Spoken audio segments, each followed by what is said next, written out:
গবাদি পশুর লালন পালন করা নিজের পাশাপাশি দেশের অর্থনীতিতে অবদান রাখার একটি অন্যতম উপায় বলে মনে করেন নওগাঁ জেলার বদলগাছি উপজেলার তেজাপাড়া গ্রামের শিক্ষক মোহাম্মদ আলী আকবর।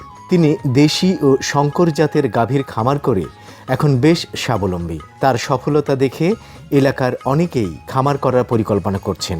আলী আকবর জানান, উন্নত ব্যবস্থাপনা, সঠিক প্রজনন, সুষম খাদ্য, রোগ দমন ও প্রাথমিক চিকিৎসা সম্পর্কে জ্ঞান থাকলে গাভী পালনে অবশ্যই লাভবান হওয়া সম্ভব। আমরা গাভী পালন করি, এতে দুধ পাওয়া যায়, দুধ থেকে মোটামুটি আমরা প্রোডাকশন পাই, লাভজনক বাছুরটা লাভ আসে। এভাবে আমরা এগিয়ে যাচ্ছি, মাশাআল্লাহ।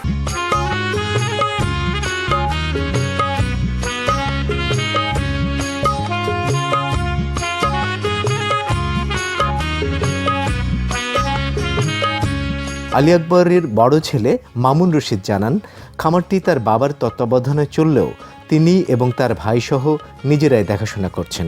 বর্তমানে তাদের খামারে দেশি ও শঙ্কর জাতের 20টি গাভী রয়েছে। তার মধ্যে 11টি গাভীন ও 8টি গাভী প্রতিদিন 60 লিটার দুধ দিচ্ছে।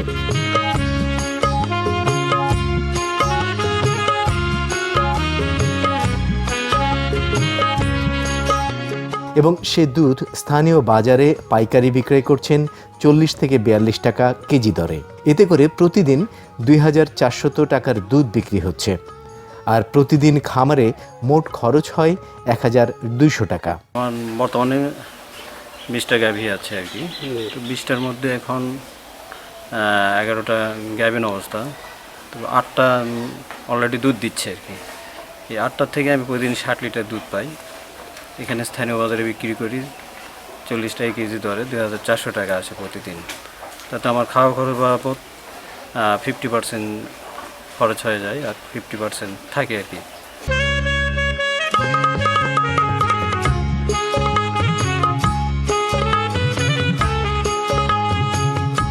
মামুন রশিদ আরও জানান, পশু হাসপাতাল থেকে তিনি গাভী পালনের উপর প্রশিক্ষণ নিয়েছেন। এতে করে তাদের খামারের সকল ধরনের চিকিৎসা নিজেই করে থাকেন।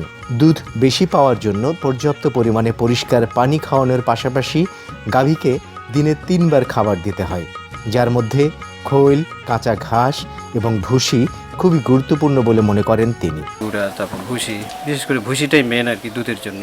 ভুসি আর কাঁচা ঘাস এই দুটো মানে সবচাইতে ভালো। খোল, খুদি, ভুসি এই জাতীয় খাবার আমরা দিই। হ্যাঁ, আর ঘাস তো প্রতিদিন দিতেই হবে, ঘাসটা ছাড়া সমস্যা আছে আর কি, অনেক সমস্যা হয়। যত ঘাস খাবো তত ভালো দুধ দিবে।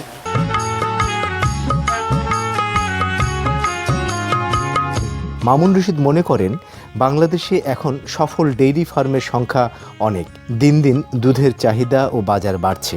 একদিকে যেমন এ থেকে আদর্শ খাবার হিসেবে দুধ, আমিষের চাহিদা মেটাতে মাংস এবং জ্বালানি হিসেবে গোবর ও জৈব সার পাওয়া যাবে, তেমনি অন্যদিকে এই খাত থেকে বেশ ভালো আয়ও করা সম্ভব। তবে এই ক্ষেত্রে অবশ্যই আপনাকে গাভী পালন সম্পর্কে অল্প বিস্তর জ্ঞান থাকতে হবে।